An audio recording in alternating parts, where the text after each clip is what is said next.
which it has least harmful effects. And then, of course, there's a set of home remedies which are related to a lot of daily activities and functions. So, in terms of what is the first thing that comes to our mind when we do errors? Is the amount of light. So, the amount of darkness or the amount of brightness decides the progress of the refractive errors. Now, this is a very well proven and established fact. And I do realize that now that I sit here in India and talk about it, we have a different set of problem here. Our indoor lighting in India is too bright and it has too much of glare because we don't use covers to the light sources. Whereas in the Western world as a whole, the dull lighting, and which is in the process of reducing glare, the brightness reduces. And mostly the indoor lighting is indirect, and wanting to reduce glare ends up being duller. So that adds this darkness, the dull lighting, the dull indoor lighting also adds to the progress of refractive errors. And then the whole set of ergonomics of the posture, of the amount of video display terminals that we use in any form, whether it is entertainment video display terminals or the work video display terminals. So all of that is also narrated in our lifestyle intervention as to how the dose and the form and the corrections that are adopted in our daily activities. Now, I'm covering the other components of lifestyle intervention before talking about yoga, because I'm presuming that a lot of information would have been given. But let me give few sentences there to make it a complete platter of lifestyle intervention. Now, what yoga therapy is doing or focusing on in this platter of lifestyle intervention is that it is a very active, direct, proactive, participative intervention for the child, where the child and parent get empowered, whereas everything else is kind of done and advised on. Whereas this is somewhere constantly the parent and the child is participating in movements, in stretches, in relaxation, and in muscle strengthening. And so there is a constant two-way communication in terms of observation of these therapy acts. What is the impact of exercise, relaxation, and the actual technique that we're bringing about is the theoretical, the eye exercises with the movements of the shoulder. So there's a specific technique, there's a general breathing technique, and there's a generalized relaxation technique. So there are different classes of techniques are brought about, and then these are constantly pruned, tuned, refined to each child's need, and that can happen. So that's why we entertain home guided sessions, so that when every day some practice is done, so there is some kind of adaptation, personal adaptation is done. So child participation is very important, but empowerment of a parent is that much more important. The intellectual part of adopting yoga therapy is from the part of parent, and the amount of proactive, fun-filled participation is what has to be ensured by both the therapist from our part and from the parent part. Now, the detailed list of techniques are available as part of lifestyle intervention, which we can talk about. So now done together, now if you look at the literature for refractive errors, there are a number of factors that needs to be addressed, and if you systematically look at lifestyle intervention prescription that we have evolved over the years, it addresses all those factors. And if some of you have any question about any of those factors and how any one of or all of these components are addressing those needs, I can answer those in question and answer format. So I think I'll stop here, and if there are any, we can spend more time, if we have more time of the talking time, into question and answers. Yeah, so what Dr. Naveen, mainly the idea of bringing Dr. Naveen into the call today is to go over the lifestyle recommendations that he has given us, and we have sent it to all of you already. If you haven't opened it up for some reason, go ahead and open it up. It is shared with you, and I'm gonna send a link into the chat window here again, so that you can click it and ask any questions. Okay, so here is the link. So go ahead and click that document, and if there are any questions, because that's the major part of our workshop this time, and that's the addition, the value addition that we have done, and we want you all to take benefit of it. So which means that there might be many questions, because there are certain recommendations listed which are pretty new. And I mean, in terms of our workshop, I mean, it might be like the whole workshop itself might be new, but we have added this with Dr. Naveen's collaboration. So I see that so many people, you're all on the document here. So go ahead and look into it. The first part is pretty simple. It says about the guided sessions, the home practice sessions, and we come down about the diet, and then we go to the functional foods and nutritional supplements. There are herbs, there are manipulative therapies, there are home remedies, and so there is a lot. So if we have any questions, I mean, the only way right now is to pretty much like type up, and then I can communicate with Dr. Naveen.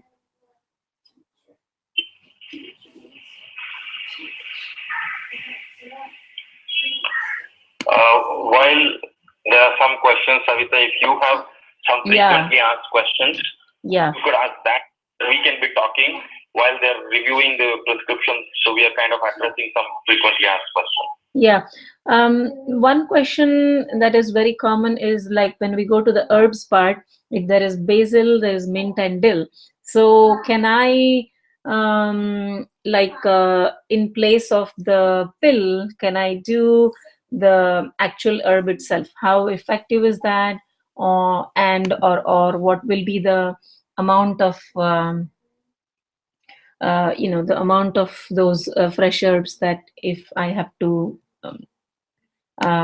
do instead of the pills if I decide to do that. Yeah. So this is a very, very common question whenever we talk about functional foods or herbs. Particularly when I talk about single herbs, we're not talking about a decoction of 10 herbs.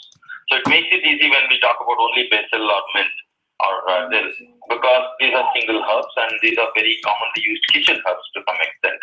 So one would normally think that why not I get this requirement fulfilled by using it as food. Now the question is, there are two phases to any intervention. One phase is an intensive phase. The second phase is a maintenance phase. Now these nutrients coming to us in a required quantum through food is sufficient for it to be eligible as a maintenance dose.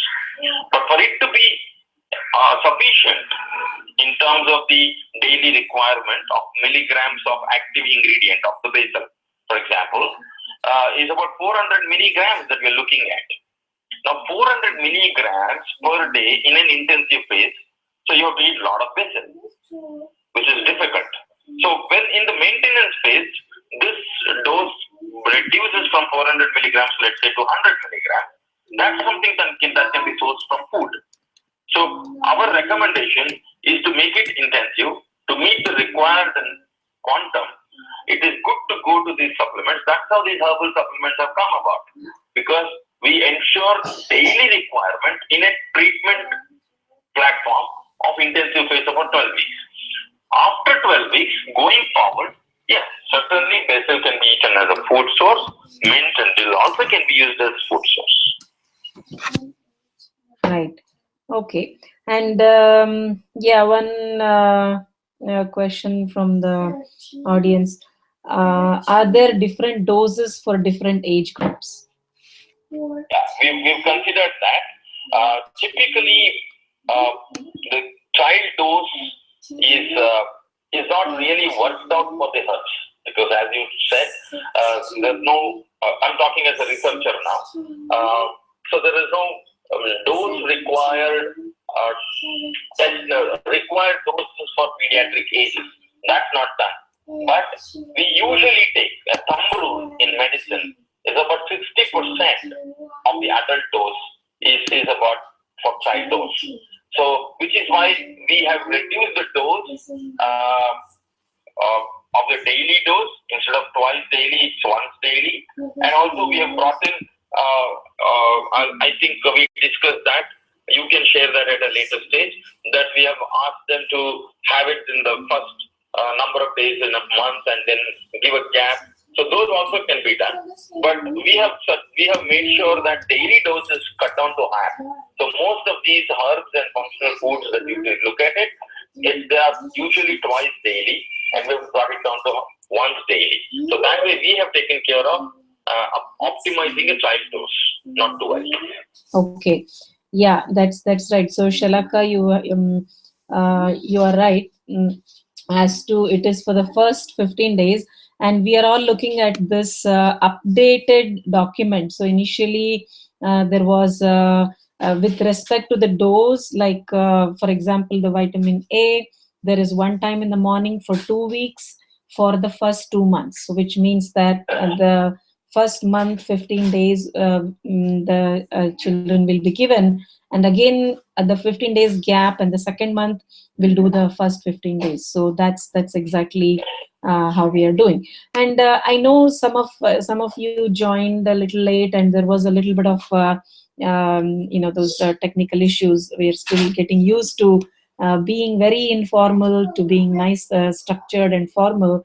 I just wanted to introduce Dr. Naveen formally. Some of you have listened to him during our open session in October, when we had before the our lifestyle intervention or the workshop itself started. So Dr. Naveen is a yoga researcher, and from the last 20-25 years he has been actively into the research field. And by career or by profession, he is a naturopathy doctor, and has practiced and then moved on to yoga, and now into the applied research.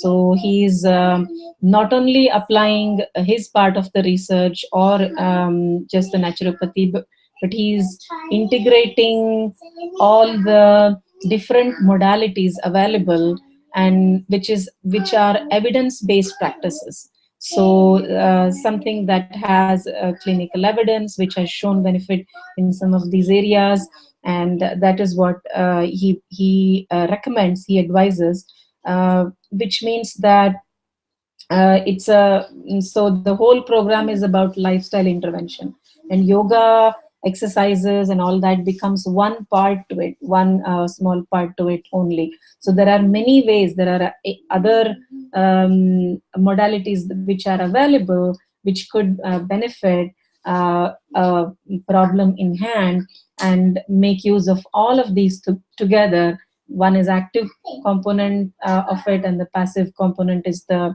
other portion. So the classes that we run are mostly the active component of the therapy.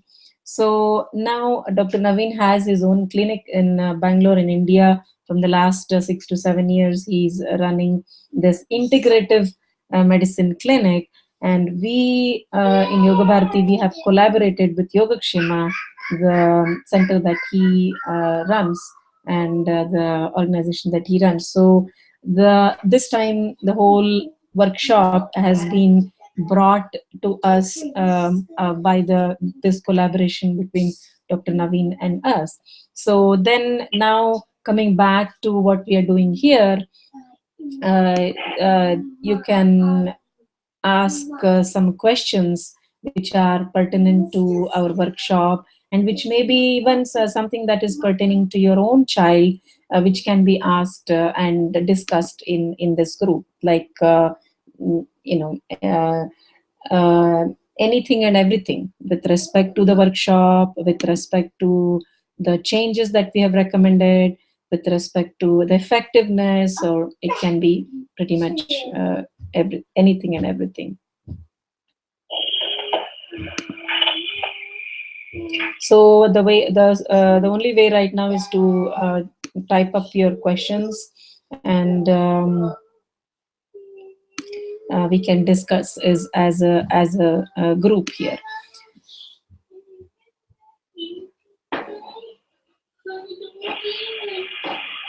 Okay, so I have a question with respect to the supplements here.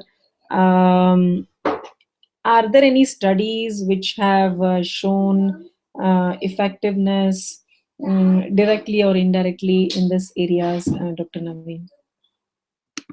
In fact, by default, you talked about it in that introduction. Thanks for that introduction.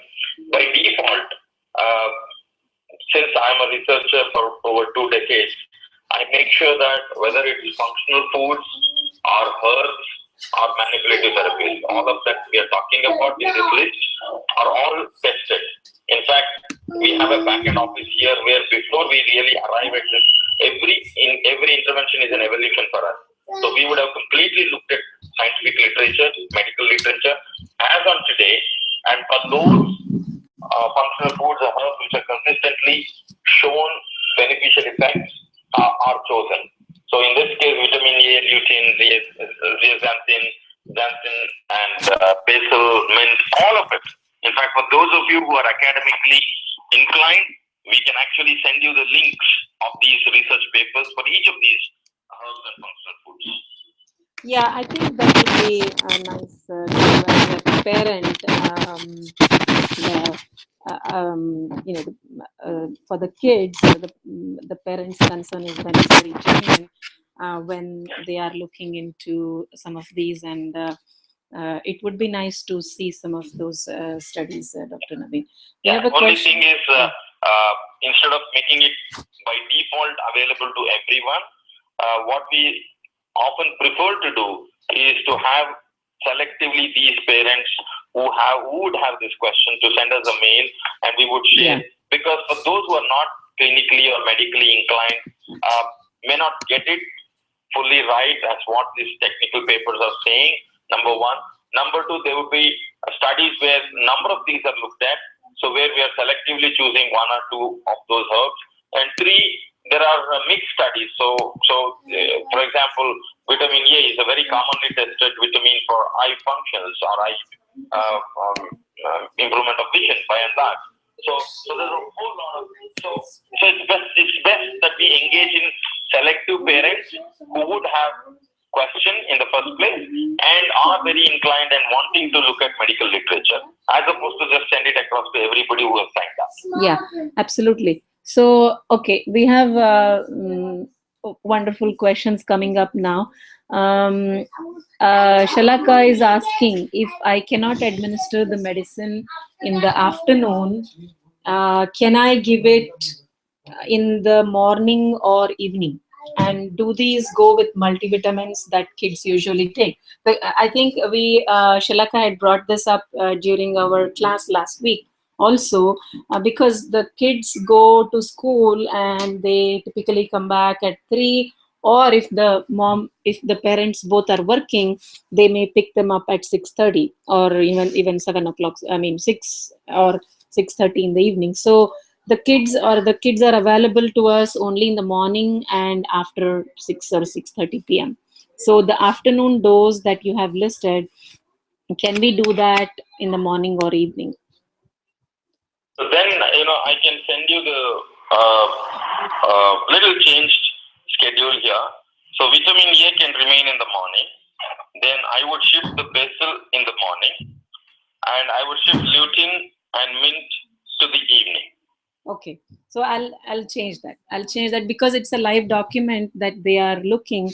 So we'll go ahead and so you would like to keep the vitamin A in the morning, and the basil instead of evening gets shifted to morning. Okay. And the lutein and mint gets to the evening instead of afternoon.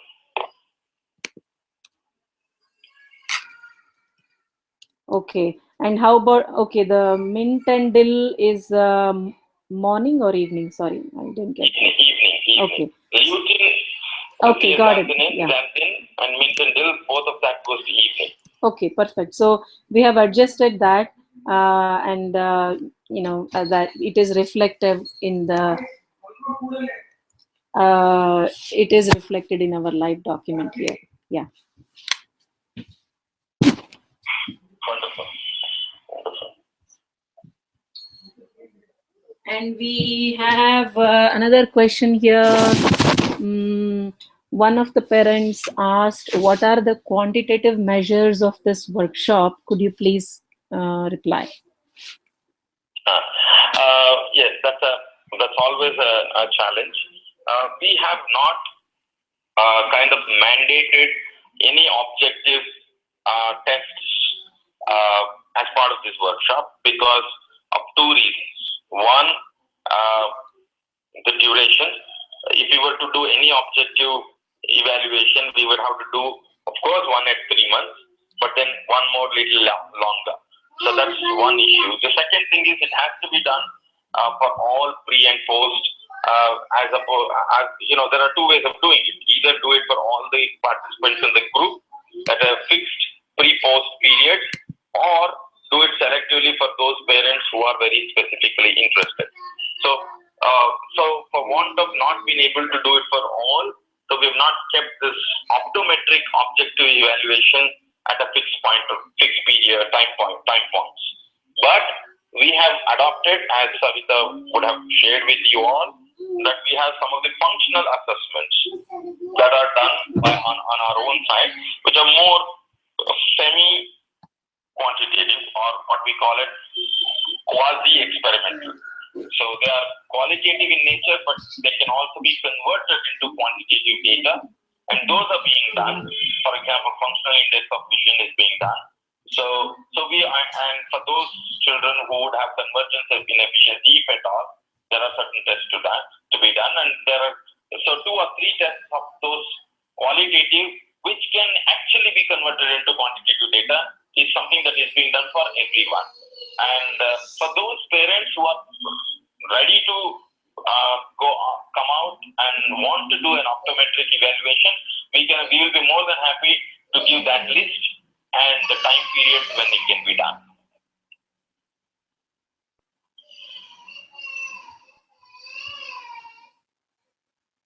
Hello?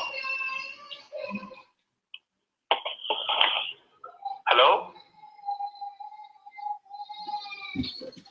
Hello? Yeah. So, okay. Yeah. Was I audible then? Yeah. You are perfectly audible. So, okay. Next one I have is, are there any known negative side effects? In fact, there are 2 classes of herbs and functional foods. We have chosen a very, very, very simple, more closer to the food, as opposed to more herb. So we have really taken the safest, something that is repeatedly tested, and something that you wouldn't find any report of any adverse effect. Okay. Yeah. So, which means that they are all food grade. As you can see, vitamin A, basil, mint, all of those are food grade, and lutein and zeaxanthin comes from the fruit. So they're all food grade, absolute food grade. And in adults, we actually go for a few more active ingredients, of course, from the herbs.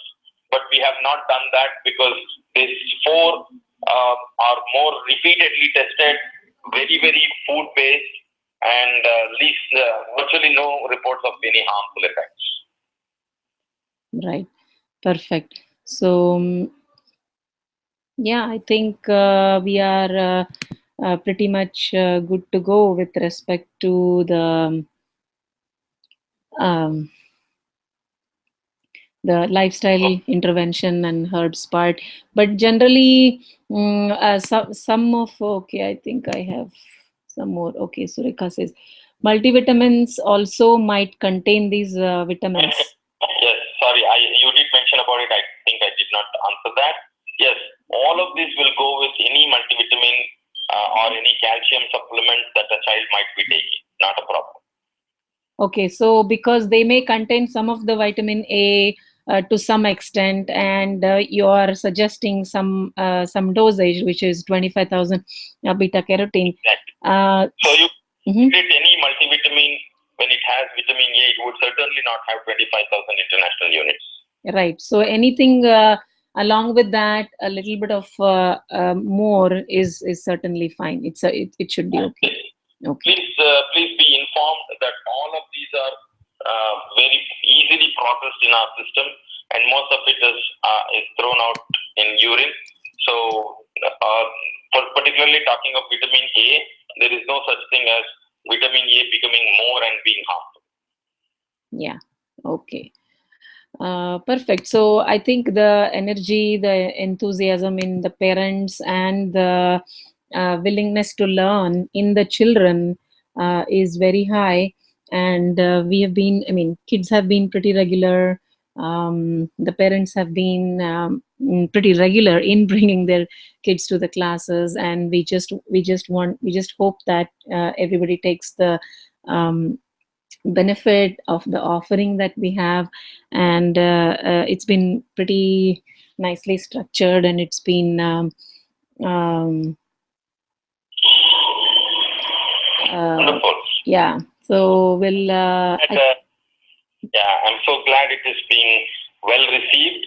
And and at the end of this session, I just would want to say this to parents, particularly that this is a wonderful attempt that you're taking on, not just to improve the vision of your children, but also to help your children get the bountiful of collateral benefits that yoga practice would bring at this very early age for your children.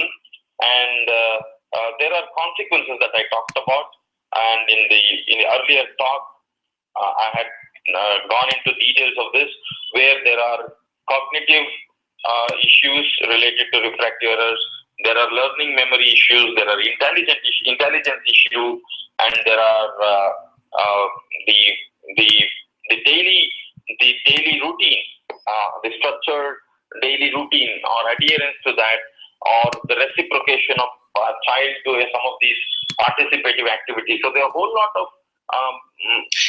okay, let's now take a look at the webinar Life Room and all the options which are cognitive and which are scholastic. That is, scholastic is related to study. All of those are the collateral benefits that you're going to witness in next 3 months, apart from the intended improvement in vision. So go ahead and give your best shot. We have done our best, and now when you try this with your best intent, and I'm sure something good is waiting for us at the end of 12 weeks. Yeah, so wonderful. So one more benefit for the parents, what I was thinking is to do in a way of in the next 1 week, if we come across any questions or queries with respect to what we are doing, let it be the class, or let it be the other part, the active therapy or the passive therapy. What we will do is next 1 week we can ask parents to send the questions to us, to me, and then I'll compile them and then send it to either answer it locally here with what we have, or send it to Dr. Naveen if it's anything specific to him, and then we can if it is kind of generic questions, we will post the answers to everybody, so that can be another offering to the parents, because some of what happens is, if we don't have enough information at the first place, then we may not even have many questions. So which means that looks like some of the parents might have not even looked at it at the lifestyle intervention part, or the whole recommendation part. And so now we have a chance to take a look at it, and we may, as we go on implementing some of these at even at that time, and at that stage, we may have tons of questions we may come up with. So we'll compile them and then send it to Dr. Naveen. So 1 week time. So we will do it in a email communication format if there is any generic questions, and then it will be posted to all, or if there are any specific questions, then we will answer them in a separately. So I think we are pretty good with what we are doing now, and we can Mansi, are you there? You can type the answer. Mansi?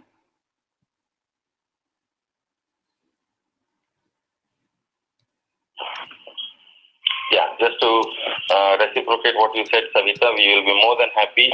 It's we'll be very glad and pleasure to answer any question at any point of time within this 12 weeks or even after that.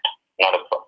Okay. And Yeah. it's our pleasure because it's a community evolution. It's a community program, and we want to encourage more and more knowledge transfer along with this practice. Yeah. Okay. Perfect. So you all have a great evening, and thanks for the session. yeah. Okay. Thank you, Dr. Naveen. For the next 15 minutes, we'll continue with our webinar, the virtual class for the children, and I'll disconnect you from the call. Sure. Yeah. Thank you. Thank you. Have fun with the class. Yeah. Thanks.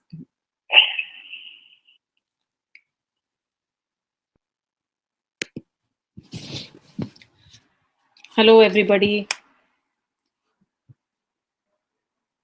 So, not sure. There is people having some problems.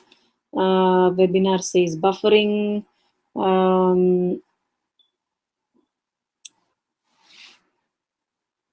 Okay.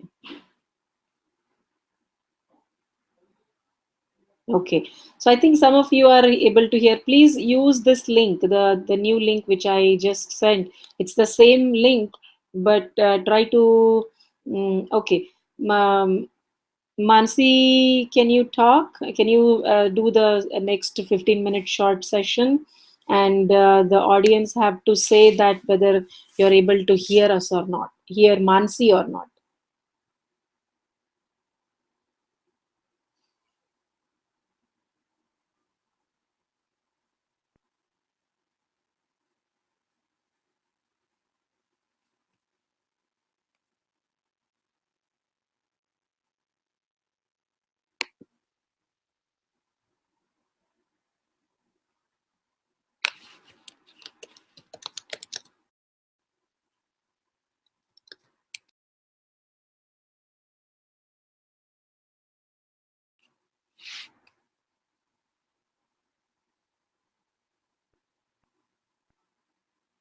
Okay, perfect. So Mansi, go ahead and start the session for the children now for the next 15 to 20 minutes at the max, and then we can end the call.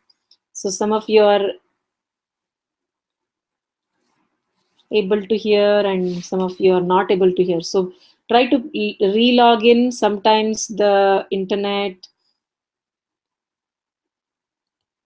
Okay, I think the Mansi is Mansi. Have you logged in as an administrator? Because otherwise it won't let you talk.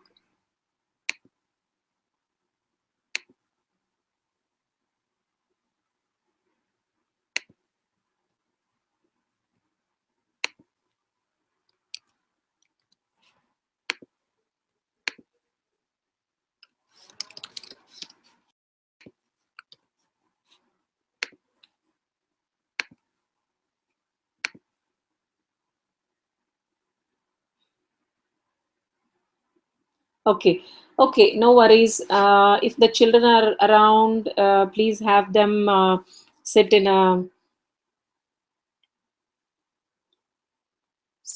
down on the floor on the mat.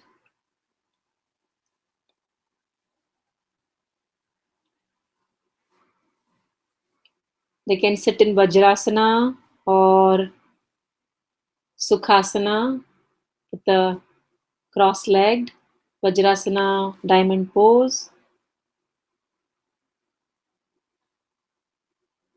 or Sukhasana, the cross-legged. Close your eyes and let us say 3 Oms. Breathe in.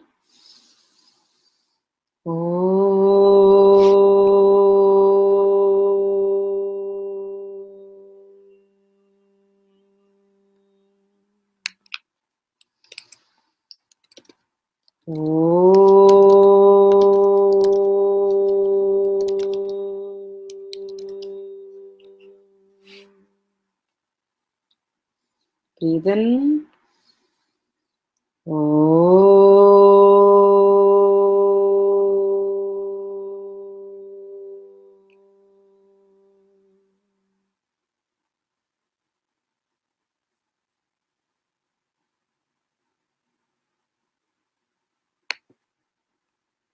Now, let us open our eyes.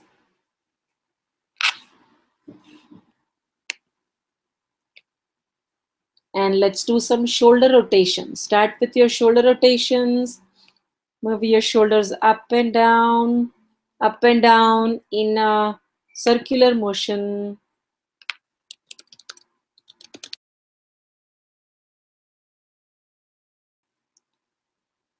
Now slowly do the other direction.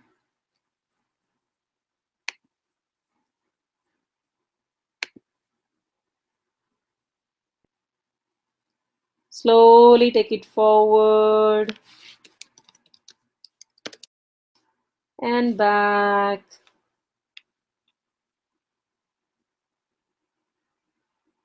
And if you have finished about 5 to 7 rounds in each direction, slowly stop the practice. Let's do the head and neck rotation.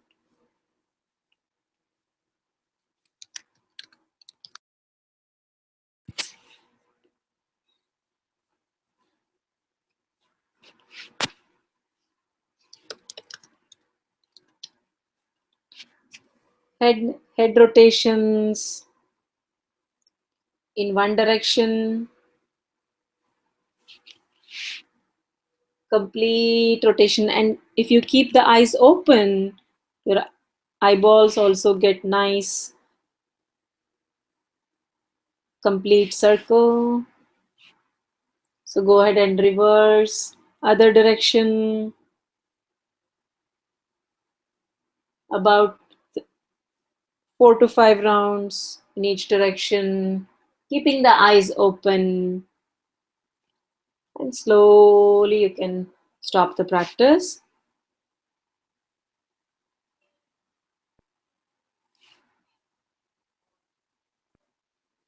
Now we will do the simple eyeball movement practices followed by the deep relaxation. Now, we have learned these eyeball strengthening practices which are very powerful and which are kind of preparatory, or the practices that should be done before your any vision games or vision practices. So let's start with the up and down movements. As you move your eyeballs up and slowly move it down towards the floor. So the way we will do is without moving our head and without moving our neck. Eyeballs move up and down. Eyeballs move up and down. Move up and down. So move up for 4, down for 4. Up for 5, down for 5. Up for 6, down for 6. Up for 7, down for 7. And slowly stop the practice. Rub your palms. Rub your palms. And place it on your eyes, making a cup of the palms without pressing the eyeballs. And slowly and gently, you can stop the practice. Now, we're going to do the left and right side movement of the eyeballs. So start with your left and to the right. Left for 2, right for 2. Left for 2, right for 2. Left for 2, right for 2. Left for 2, right for 2. Left for 2, right for 2. So about 5 to 7 rounds, and then close your eyes. We'll do the palming. Rub your palms and place it on your eyes without pressing the eyeballs. Gently, we'll stop that, and we will do the circular motion. Start with looking up, right, down, and left.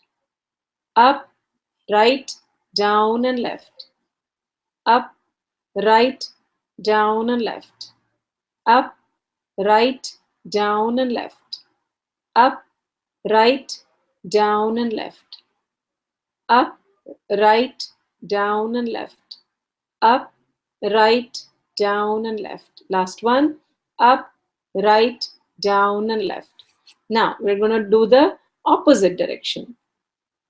So it's up, left, down, and right. Up, left, down, and right. Up, left, down, and right. Up, left, down, and right. Up, continuous movements, down and right.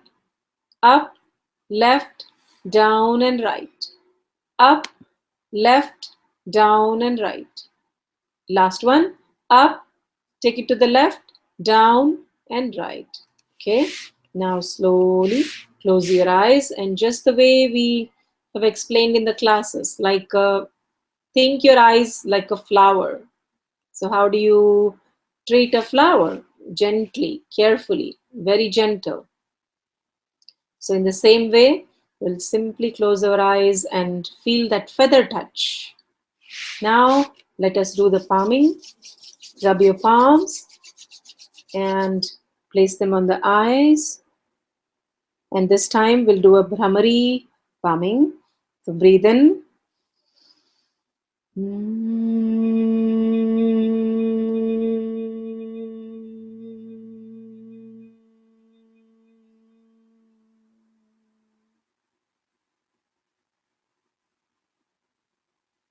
Now gently, we're going to ask all the child participants to lie down. Lie down on the mat or even in your beds if you're all ready to sleep. And one of the parent can actually do the palming for the children. So which means that to rub your palms and make a cup of your palm and put it on the child's eyes without pressing the eyeballs, simply placing it and passing that warmth touch to the child and the nourishment to the eyes, the relaxation to the eyes.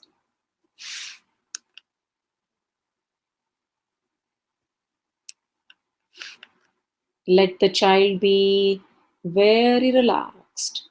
Just observe, just see that they are totally lying down with their legs apart, arms away from the body. And as much as possible, ask the child to close their eyes. As you're keeping the palms on the child's eyes continuously for the next few minutes. As the child relaxes,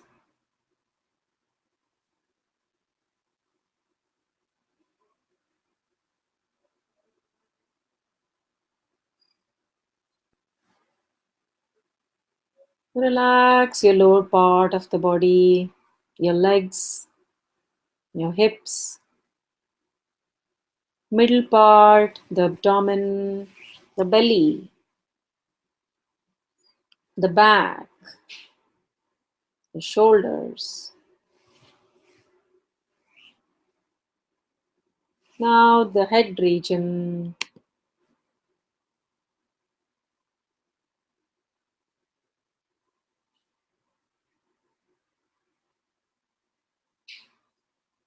Completely relax.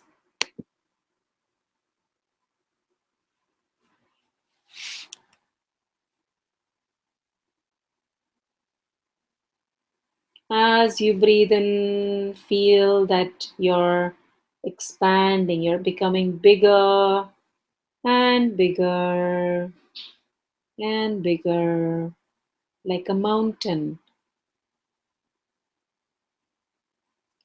And as you breathe out, you're coming back to your normal size. Every time you breathe in, feel that you are completely relaxed. And as you breathe out, feel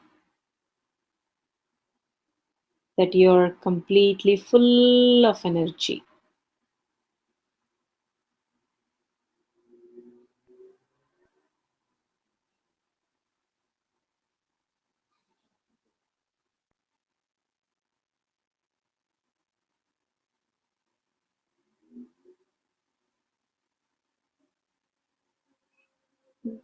Feel that every time you're inhaling, you're breathing in, feel that you're able to see better and better and better.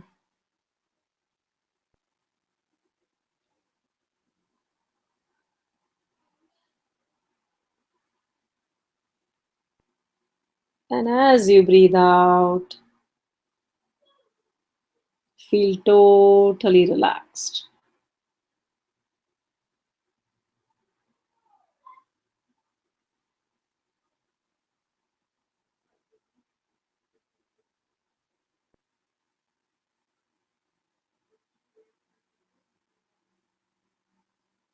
Now we're going to do some chantings while you're still doing the palming,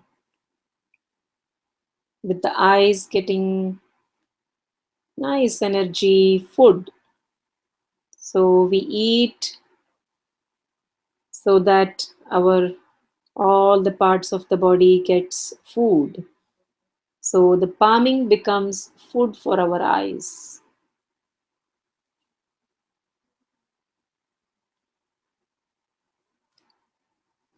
Now going deeper and deeper into relaxation with the ah sound. So breathe in with me.